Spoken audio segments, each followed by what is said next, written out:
शाम के 4 बज रहे हैं। आप देख रहे हैं न्यूज 24। मैं हूं मानक गुप्ता। थोड़ी देर में वाराणसी में पीएम मोदी का रोड शो शुरू होने वाला है और रोड शो से पहले हजारों की तादाद में लोग वहां पहुंच चुके हैं, सड़कों के दोनों तरफ खड़े हुए हैं। रोड शो में सीएम योगी आदित्यनाथ खुद मौजूद रहेंगे और बीजेपी के उत्तर प्रदेश अध्यक्ष महेंद्र नाथ पांडे भी इस रोड शो में प्रधानमंत्री के साथ रहेंगे और साथ ही कुछ मुख्यमंत्रियों के भी वहां पहुंचने की संभावना है। और थोड़ी ही देर में ये रोड शो अब से करीब 15 मिनट बाद शुरू होने वाला है। पहले ही देरी से चल रहा है, लेकिन ऐसा लगता है जब देर से शुरू होगा तब पूरा शक्ति प्रदर्शन प्रधानमंत्री मोदी के जरिए बीजेपी वाराणसी में करने जा रही है। मोदी के रोड शो से पहले वाराणसी का लंका इलाका बीजेपी समर्थकों से भरा पड़ा है।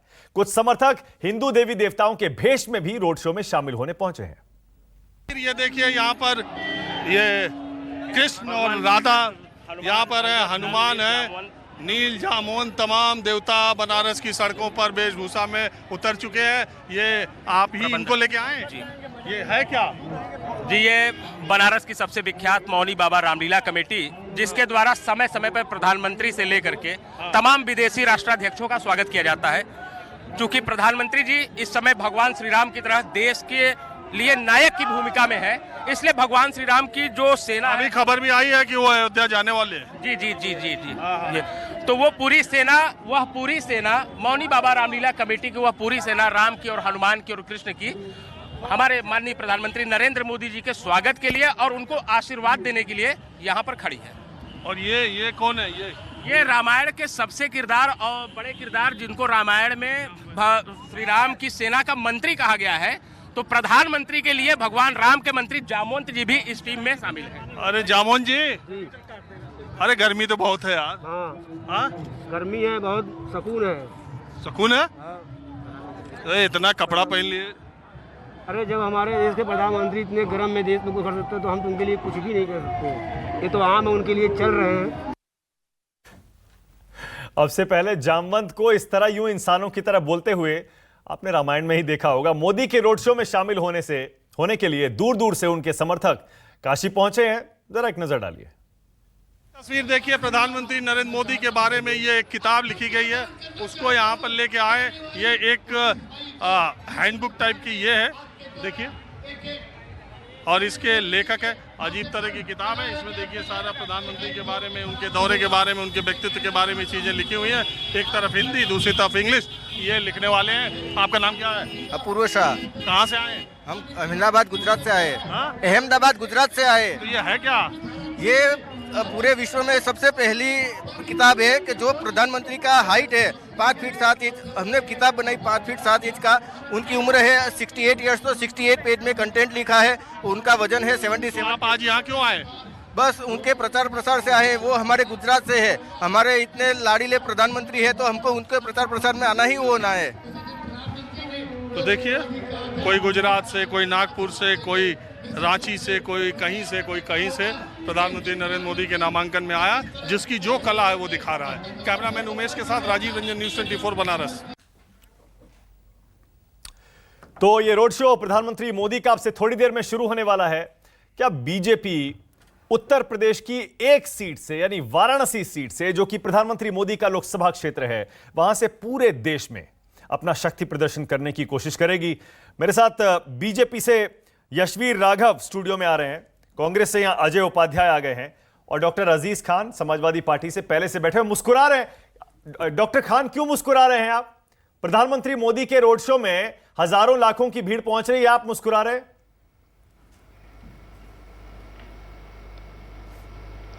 मैं मानक भाई वही कहना चाह रहा था कि 5 साल से सिर्फ यही हुआ है, मार्केटिंग और मैनेजमेंट। 5,000 करोड़ रुपए माननीय मोदी जी ने मार्केटिंग में खर्च कर दिया।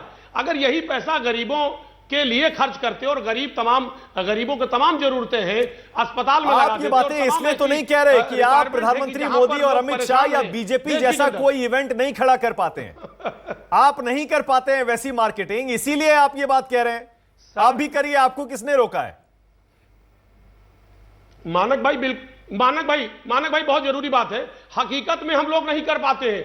जिस तरीके से कल माननीय मोदी जी इंटरव्यू दे रहे थे, ऐसा लग रहा था 2 अभिनेता आमने सामने बैठे हैं और दोनों अभिनेता में टक्कर है, कौन बेहतर एक्टिंग कर पा रहा है। तो हकीकत है ना हम लोग एक्टिंग कर पाते हैं और ना हम लोग अभिनेता बनना चाहते हैं। हम चाहते हैं हम समाज की खिदमत के लिए निकले हैं, समाज का काम हो। लेकिन यहां पर तो जो समाज की खिदमत के लिए लोग निकले थे, देश की जनता ने उनको जनमत दिया था। नहीं, इस आज पर वो देश को बीजेपी गुमराह यही कहती है करके बार बार सिर्फ डॉक्टर अपनी खान, मार्केटिंग में बीजेपी वो का पूरा एक ही पैसा कहना देता है, बार बार खर्च इस सवाल के जवाब में, इस आरोप के जवाब में एक ही बात कहते हैं। वो कहते हैं हमारे पास कुछ है दिखाने के लिए, तभी तो हम उसकी मार्केटिंग करते हैं। कुछ नहीं है औरों के पास, इसीलिए वो मार्केटिंग नहीं कर पाते। देखिए सच्चाई यह है मानक जी कि इनको पता है कि दिखाने के लिए कुछ नहीं है, इसलिए मार्केटिंग कर रहे हैं। हम जानना चाहते हैं वही बनारस है जिसको क्योटो बनाने का इन्होंने दावा किया था। आज एक लंबी फहरिस्त आपके सामने पढ़ के मैं सुना दूं कि वहां पर बहुत सारे काम ऐसे हैं जो अधूरे पड़े हैं। क्यों नहीं और अपना बहुत कोई सारे बड़ा काम हैवीवेट ऐसे जो उम्मीदवार पूरे उतारा नहीं है। अपने वाराणसी वहां की में? जनता अपने आप को अगर वाराणसी में कोई काम नहीं हुआ, वहां की जनता नाराज है मोदी जी से, सवाल तो है- उतारते कोई हैवीवेट, बड़ा सा भारी सा उम्मीदवार? क्यों हल्का सा उम्मीदवार उतार रहे हैं आप बताइए? और एकजुट होकर चुनाव भी नहीं लड़ रहे हैं? हो जाते हैं एकजुट। सर चुनाव हैवी वेट से हारा या जीता नहीं जा सकता है। चुनाव हवा पे होता है।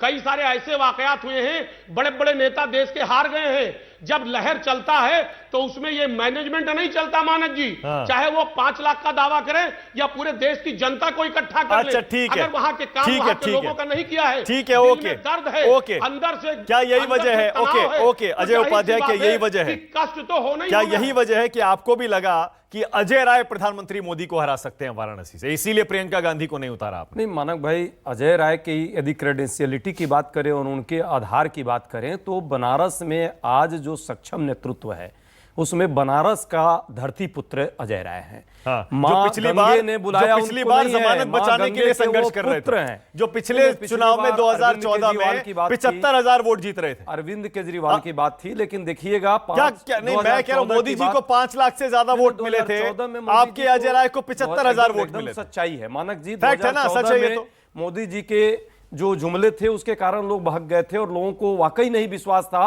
कि क्या वही व्यक्ति है जो सिर्फ जुमले पढ़कर तो प्रियंका गांधी को क्यों नहीं उतारा आपने? मुझे बताइए, प्रियंका गांधी को क्यों नहीं उतारा आपने? अगर वाराणसी में वाकई लोग इतने नाराज हैं मोदी जी से, उतार देते प्रियंका गांधी को। इससे अच्छा मौका मिलेगा क्या उन्हें हराने का? अजय राय हराएंगे। आप देखिए, अजय राय हराएंगे। प्रियंका जी की तो बात छोड़िए, अजय राय हराएंगे। जहां तक प्रियंका जी को उतारने और नहीं उतारने की बात है, निश्चित तौर पे कांग्रेस की अपनी एक रणनीति है। पूरी पूर्वी उत्तर प्रदेश उनके बदौलत ही चुनाव कांग्रेस लड़ रही है और निश्चित तौर चलिए, पे ठीक है, पूर्वी उत्तर प्रदेश ठीक है। संदीप मेरे सहयोगी संदीप वाराणसी के दशाश्वमेध घाट से मेरे साथ जुड़ गए हैं और मुस्कुरा भी रहे हैं। मुझे पता है संदीप आप भी इसीलिए मुस्कुरा रहे होंगे क्योंकि अजय उपाध्याय यहां बैठे हैं और दूसरे अजय यानी वाराणसी के अजय राय पर इतनी उम्मीदें उन्होंने लगा दी हैं। वो कह रहे हैं कि अजय राय वाराणसी वाले जो पिछली बार 75,000 वोट ले पाए थे बड़ी मुश्किल से, अपनी जमानत बचाने के लिए संघर्ष कर रहे थे, वो मोदी जी को हरा देंगे। संदीप, वहां वाराणसी में क्या महसूस हो रहा है? देखिए, मैं मुस्कुरा इसलिए रहा था, पहले मैं आपको ये बता दूं कि मैं मुस्कुरा इसलिए रहा था, जो अजय उपाध्याय कह रहे हैं ये रणनीति के तहत किया जा रहा है।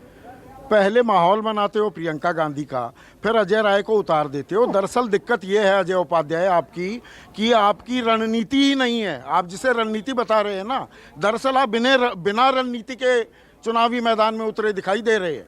ये हकीकत है। ये खास बनारस की बात कर रहा हूँ, उत्तर प्रदेश की बात कर रहा हूँ। हाँ बिल्कुल ठीक है, बताइए, ब्रेक लेना है मुझे फिर। संदीप जी, क्या स्ट्रेटजी है बताइए, रणनीति बताइए, क्या रणनीति है बताइए। बनारस में जाके भावुक हो गए हैं निश्चित तौर पे भीड़ को देख करके, लेकिन मैं ये बात जरूर बोलना चाहूंगा आपको कि जरा आप गांव में जाइए और जो 4 गांव प्रधानमंत्री जी ने गोद लिया था, जयापुर, नागपुर, ककरहिया और डोमरी, इन चारों गांवों को जरा देखिए कि प्रधानमंत्री अपने संसदीय क्षेत्र में एज ए सांसद हुए उस गांव को जो आदर्श बनाने की बात की थी, क्या हुआ? नहीं, स्मार्ट सिटी ठीक की है, बात मैंने थी, मान क्या लिया। हुआ? नहीं, बुनकरों की हालत क्या है? अजय मैंने मान लिया आपकी ये बात, मैंने मान लिया कि काम रोजगार कहां अरे मिला, सुन, शिक्षा का कितना बड़ा केंद्र बनाने मैं की कह रहा हूं, बात मैंने थी, मान क्या लिया आपकी बात। अगर एक बार ये तब भी आपको मोदी जी को चुनौती देने के लिए देखिएगा, अजय राय पर देखिए, दाव खेलेंगे आप, मानक जी, जो पिछली बार जमानत बचा रहे थे अपनी। कई बार बहुत आपको लगता है कि ये छोटी चीज है, लेकिन कई बार छोटी चीजें बड़ी बड़ी लड़ाइयां जीती है, इतिहास गवाह है।